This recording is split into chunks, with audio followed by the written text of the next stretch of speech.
What's doing, everybody? I'm Alec. Thank you for watching First Class Fatherhood. I have got a big treat in store for you guys today. It is my very first father-daughter edition of First Class Fatherhood. I am extremely honored to have with me today the highly intellectual Dinesh D'Souza, joined by his beautiful and talented daughter, Danielle D'Souza Gill. Now, Dinesh has got a number of best-selling books available. His current book is The United States of Socialism. He's also got a phenomenal must-see documentary available right now titled Trump Card. His daughter Danielle's got a new book out as well titled The Choice, The Abortion Divide in America. Now, as always here on the podcast, I'm never the smartest man in the Zoom. That is certainly the case today. In the description down below, you will find the links to both of their books and the documentary. While you're down there, smack that subscribe button, tap the like, and let's jump into it right now with Dinesh D'Souza and his daughter Danielle on First Class Fatherhood.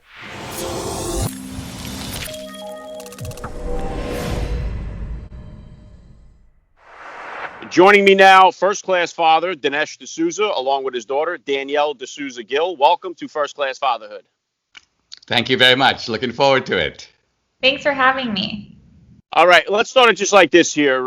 If you could, Danielle, please just take a second here to hit my listeners with a little bit about your background and what you do.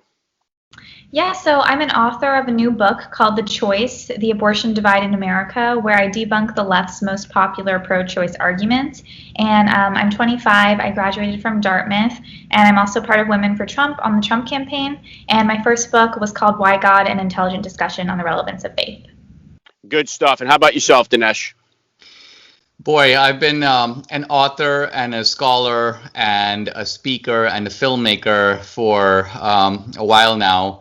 I've written 17 books. I'm an immigrant from India. I came to America at the age of 17. I too went to Dartmouth, so Danielle follows in my footsteps, so to speak. I started making documentary films about 8 years ago. I've made 5 of them. The newest one is called Trump Card. It's really based on my book called United States of Socialism. So Danielle and I are kind of in the same line of work, you might say, but I've been at it a little bit longer. Yeah, I would imagine. And at that, about how old were you then, Dinesh, when you first became a dad? And how did becoming a father change your perspective on life? I became a dad. I was 34 years old. Danielle was born in 1995. And I had worked in the White House by then. I was a fellow at a think tank called the American Enterprise Institute. They say that marriage changes your life, but I find that fatherhood is the real life changer. And it's kind of funny because I didn't know what it would be like to have a daughter, but it's been a glorious experience and very meaningful for me. And I couldn't be happier that I am Danielle's dad. Yeah, very well said. Danielle, what would you say were some of the top values that your father instilled in you growing up? Well, I dedicated my book to him for teaching me the most important things in life, which I think are a lot of things. Probably, though, to always keep trying, even when things are difficult, and not to give up. And also probably to just focus on, what are your values and what are your principles, and to live out those principles. Yeah, very well said. And Dinesh, now she's right here, so you can't try to get around this here, but what type of disciplinarian were you as a dad with her growing up? And is that different than the discipline style that you grew up with yourself? Yeah, I think it is. My parents were quite strict. I grew up in India, kind of in the old school. My dad was a big kind of because I said so guy. Now, I shouldn't imply that this was a bad experience because I always thought that my dad was a very good and wise man. And so I trusted his authority. And half the time when he said, because I said so, he would kind of give me a wink as if to say, I know the reason, but I'm not really going to tell it to you. So I had a very good relationship with my dad. But I did also develop the idea then that as a parent, I would be a little bit more forthcoming in trying to say why I was giving the sort of instructions and orders that I was. Now, Danielle was a very easy kid, and it's not because of our brilliant parenting. It's basically she was naturally a very sweet child, very willing to follow reasonable authority. She'd only rebel when she felt something was being asked of her that was ridiculous. So she was not a difficult child at all. In that sense, our parenting job was extremely easy. You can concur with all that, Danielle? Well, I think we had a few debates. I like to say that I kept trying to poke his brain and debate him on all the topics, but I did not come out the winner, so that's how I became a conservative. Yeah, and on that, I have 4 children myself. My oldest is in high school now. Obviously, college is around the corner for us. And one of the concerns I have, like many parents, is I drive Uber on the weekends, and I drive a lot of college kids around. And it is frightening to listen to the dialogue that's coming out. They're coming away from these schools with. So I know for many concerns is, especially as a conservative going into college where it's overwhelmingly liberal. What was your experience like going to college as a conservative? And did those values that you spoke about earlier that your father instilled in you, did they hold up through your college experience? Yeah, I think that, before going to college, I knew some conservatives, some parents would ask me often kind of, how do I make sure that my kid kind of adheres to these principles as well? And I would say to them that, you can't really force it, first of all, but I think that the best thing that you can do is kind of by living according to that and being able to talk to them about it when they want to talk about it. Because I think sometimes what's hard is when kids, want to look to their parents, but then their parent is maybe not really knowing exactly why they believe those things, and then it kind of can be hard to have a discussion. But I think that, when I went to Dartmouth, it was very far leftist place. It was, definitely not championing the values that I believe in really any respect, except perhaps the library and books and some good things. But for the most part, I would say not good things. So I think that probably the best thing was that I think I was pretty strong in my values already. So when I went there, I wasn't looking to, be transformed by the place that I was going in the sense of, what they were putting on me. And I know that there are other conservatives who I think maybe grow up a bit more sheltered, and then they show up on campus and are like, oh my gosh, I've never heard of these ideas. I'm shocked and all this. But I had really heard of a lot of that because I had been exposed to kind of the enemy, so to speak, in terms of these other values. And so I think it's a good thing to do if you're ready for that. But I think if that's something you're not ready for, then maybe avoid those places, and maybe avoid them for other reasons too. But I would say just kind of, if you know your child and you know that that's not something that would be good for them, then I would say don't send them there, because I did see a lot of people who at the beginning of college seemed kind of grounded and then left in a much worse place as very different people. And so I'm glad that, for me, it was the opposite. I feel like I became stronger in my values, but that's not the case for everyone. Yeah, good stuff. And Dinesh, I would say on that, I mean, that's got to be shocking to some of these parents that drop $250,000 on an education, and now all of a sudden their kid comes out hating America and has all these crazy ideas. In your opinion, is college necessary for kids to succeed in today's world? Well, one of the things we're discovering to our dismay is that many of these institutions that we sort of grew up with have become rotted from within. This is true, I think, of the media. It's true of even some of the police agencies of government that we had generally a high degree of trust in. My idea of the FBI came from the movie The Untouchables. That's not the real FBI. Similarly with the universities. Now, the universities were bad. When I was a student a generation ago, the tilt was very markedly left. The administration was intolerant, but it wasn't that bad. There was still genuine debate. There were at least a sprinkling of conservative professors on the campus. I think what's changed is that the intolerance has gone to a completely different decibel level. And many students are just unfamiliar with the arguments on the other side. I notice this when I speak on campus, for example. So I don't have the same attachment to these institutions that I did. If someone had told me 10 years ago, would it be a good thing if the Ivy League were to go away, I would have been shocked at the very idea that they would suggest it. But now I think it actually might be a good thing for America. Yeah, and unfortunately, too, a lot of parents are paying these big ticket prices, and the kids are home doing the school on the computer, and they're not even on the campus, and they're still paying the same price, which is crazy.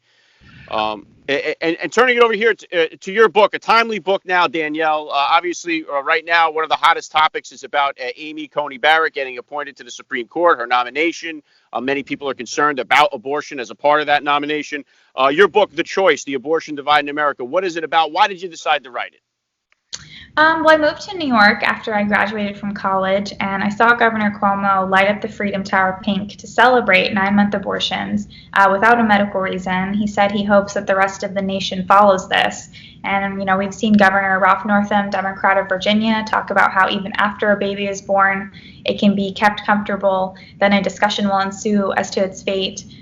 So I think I just saw how radical the Democrats had become on this issue, and how I didn't feel like everyone on the other side was really united behind the pro-life issue. There are definitely some who feel like, oh, maybe I'm more conservative, but I don't know if I'm pro-life, and so I wanted to reach those people to convince them that this is actually one of the most important issues of our time. And also, there are many people who are not decided on this, and I think just don't know about a lot of the facts here because the other side doesn't want women to see their ultrasounds. They don't actually want people to know what's happening in the womb or, hear the heartbeat or any of those things, because they know that when people hear that or see that, they then realize that it is a person.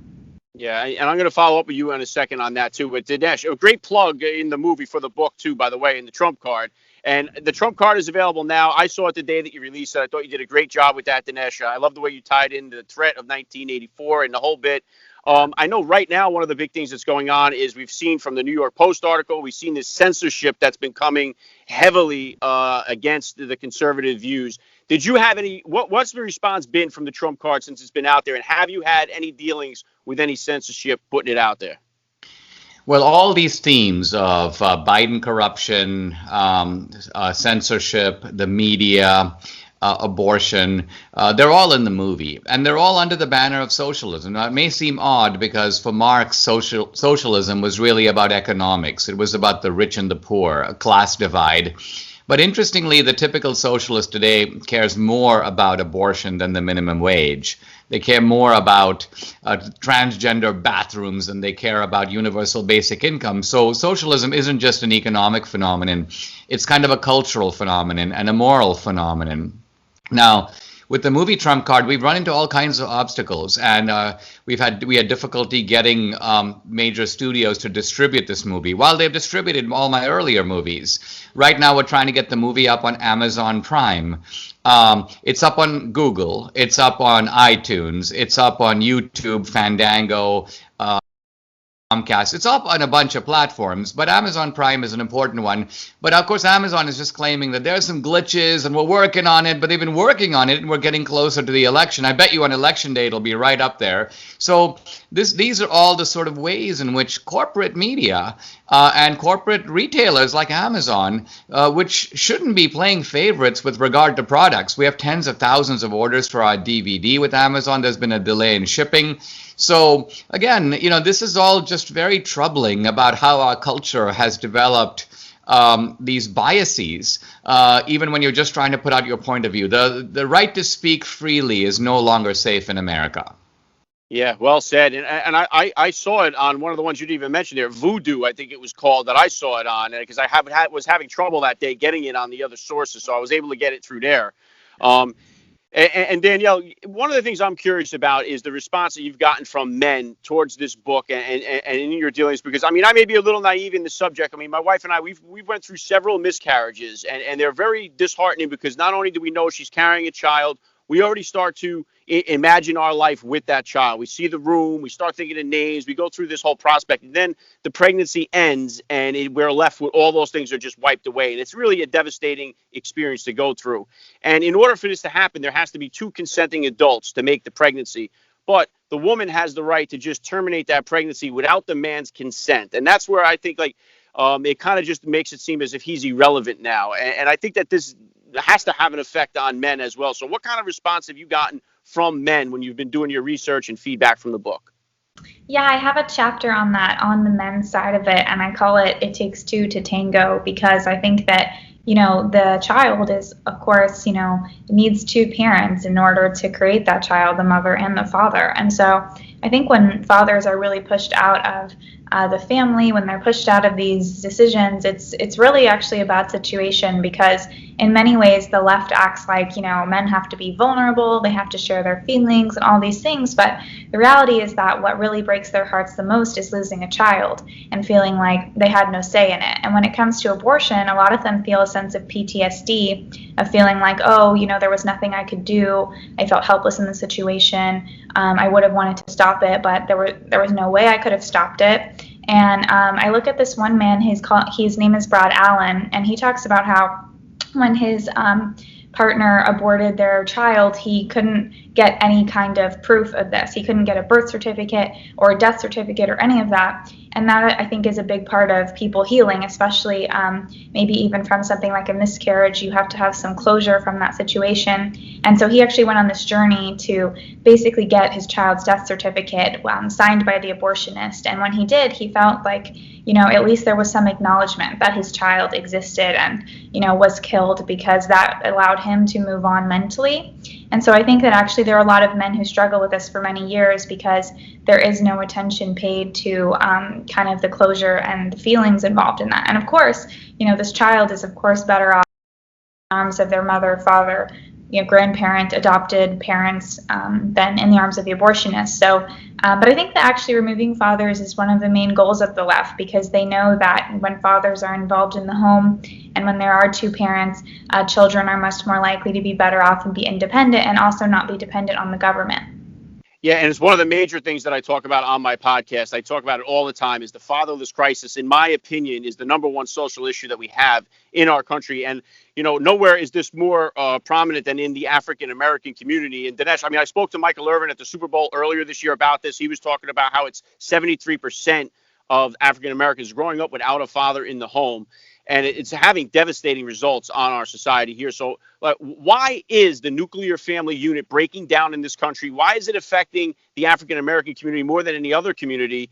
And how do we get it fixed? Wow. One could do a book on that topic, but let me say just a couple things. One is, isn't it ironic that groups like Black Lives Matter, if you look at their manifesto, it's kind of a Marxist manifesto, but right up there, let's get rid of the patriarchal nuclear family. Wow. 70% of black kids don't have a father. Many of them the boys are attracted to gangs because the gangs form a kind of surrogate family that they can belong to. Of course, it puts their life at risk and so on. So it's a very dysfunctional situation. Yet, here's Black Lives Matter, in the name of Black Lives Matter, trying to overthrow the institution that really the black community needs the most. In 1965, Daniel Patrick Moynihan, later a senator from New York, wrote a report on the Negro family, as he called it, and pointed out that the illegitimacy rate for blacks was about 25%. At that time, for whites, it was only about 5%. And he called this a national crisis. Of course, what's happened now is that the illegitimacy rate for whites is 25%, a little higher than that.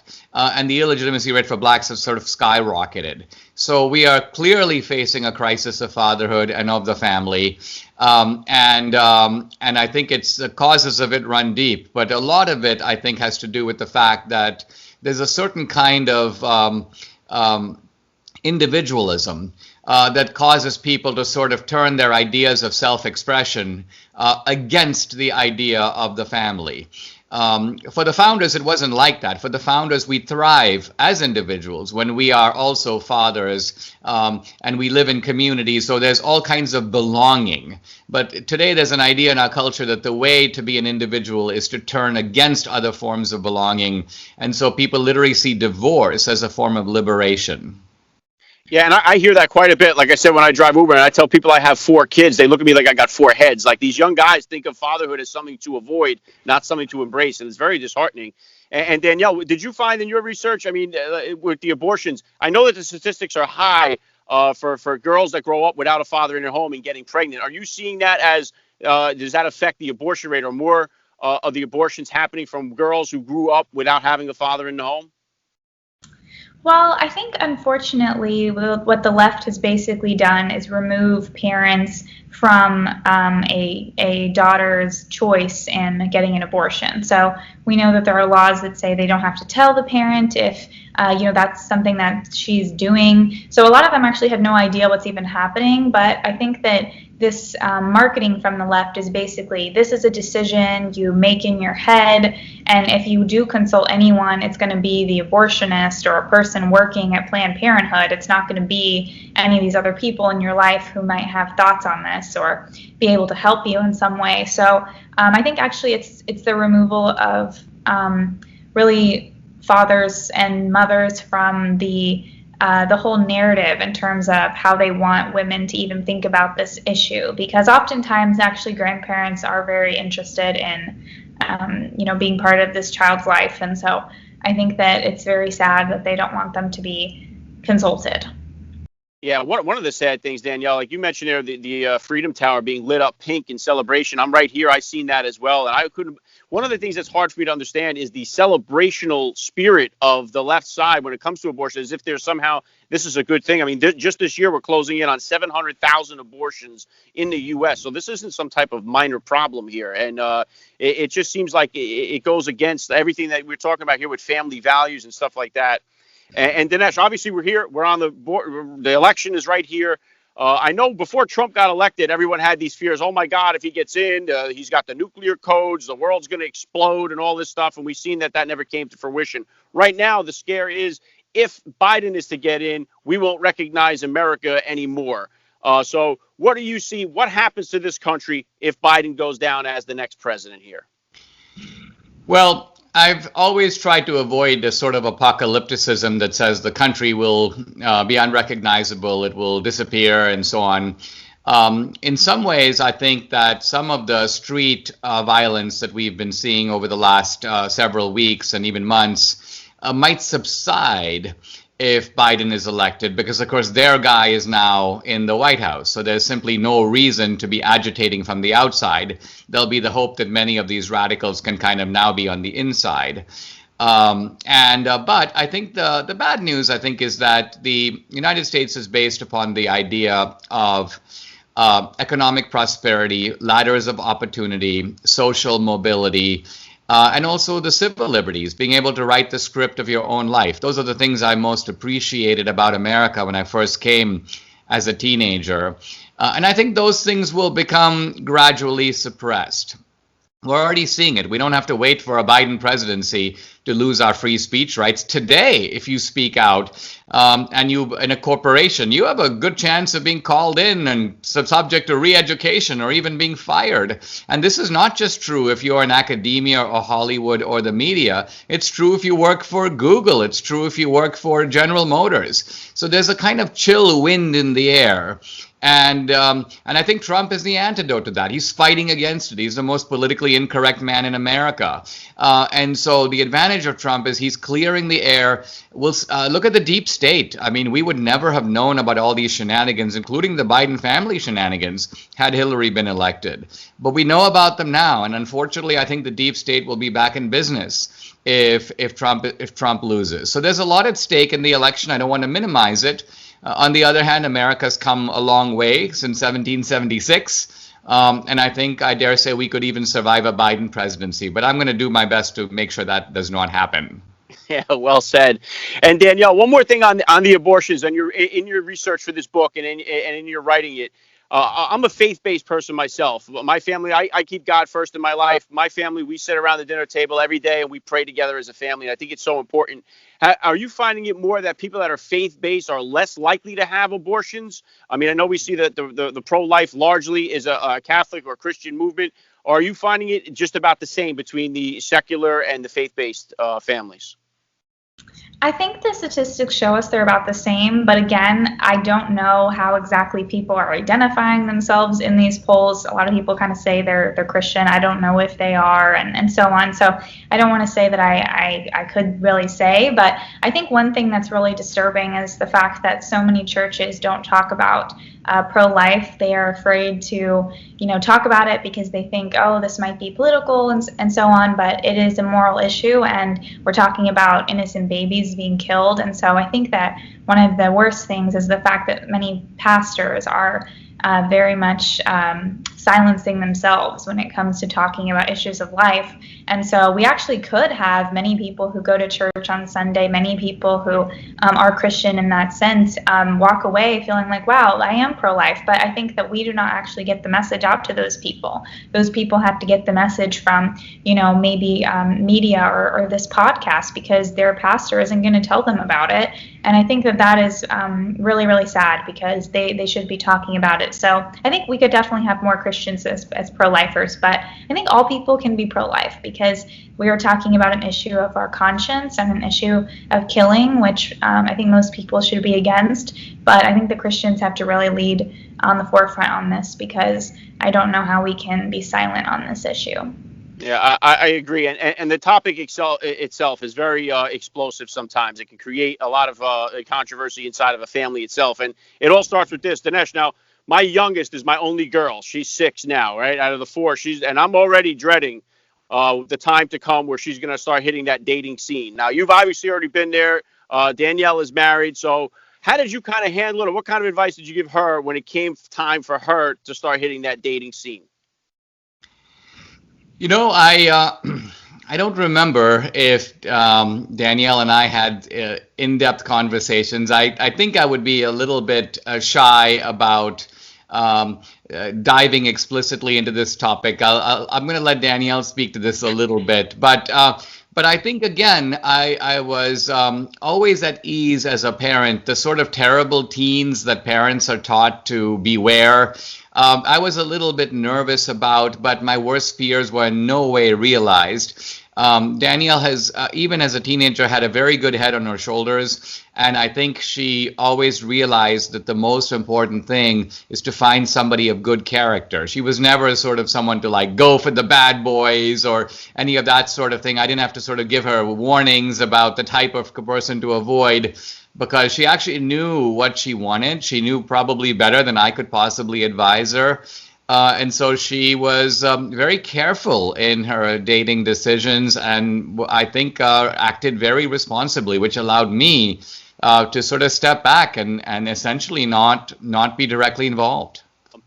Danielle, how could you help me out here? All right, how should I approach this as my only girl growing up? Hopefully, my 3 boys could be my bodyguards there and all that. But what's the best way for me to handle this when my daughter gets old enough to hit the scene? Yeah, so I actually got married fairly young. I got married at 22, and I'm 25. So I met my husband now when I was 18.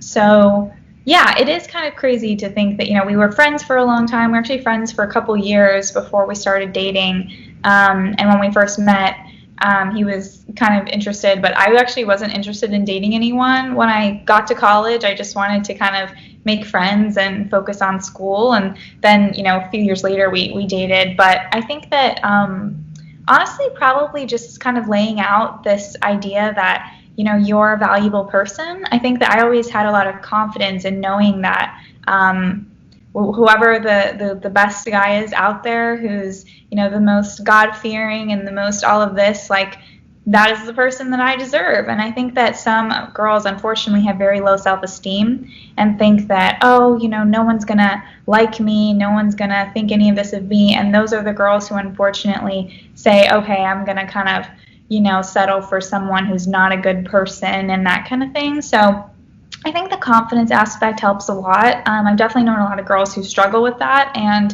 it's very hard to get through to them because they just don't have that inner sense of, I get my confidence from God, I get my confidence from knowing that He has a plan and those kinds of things. So I think it really has to be rooted in, what the Lord teaches us, and also being okay with not ever being with anyone. I think that was something that I decided in high school, which is that if I do not meet the right person or that's not God's plan, then I am never going to be with anyone, and I'm cool being alone and doing, things for God and kind of being a missionary for the Lord. But I think that if you're kind of like, I have to be with someone, then the mindset can sometimes get twisted into just kind of, going for whoever is there, whichever guy is not the greatest, but maybe compliments you a lot or something.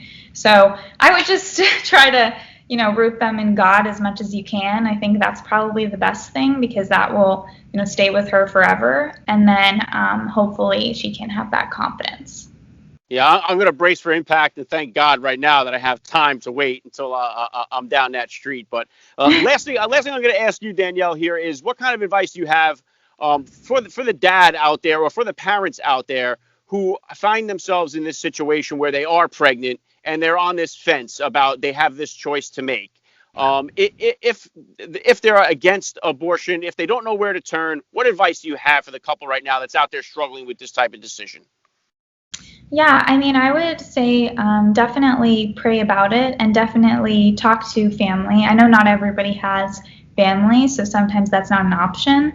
But I would say that if you have decided that you guys are definitely not going to keep this child, then adoption is absolutely a great option, because there are people out there who know they want this child, they will raise it, they will love it, they're on waiting lists. You can oftentimes handpick the family that's going to raise the child, and you can also make it a closed adoption, so they won't know anything about this. It'll be anonymous and you can go on with your life and so on. So I think sometimes adoption can be scary to people because they think, oh my gosh, I have this kid running around and they're not going to know me and stuff. But no, there are many that are closed adoptions, they're anonymous and so on. So yeah, I think that really thinking about the child and what's the best for them and how you can give them a better life is probably the most sacrificial thing that you could do.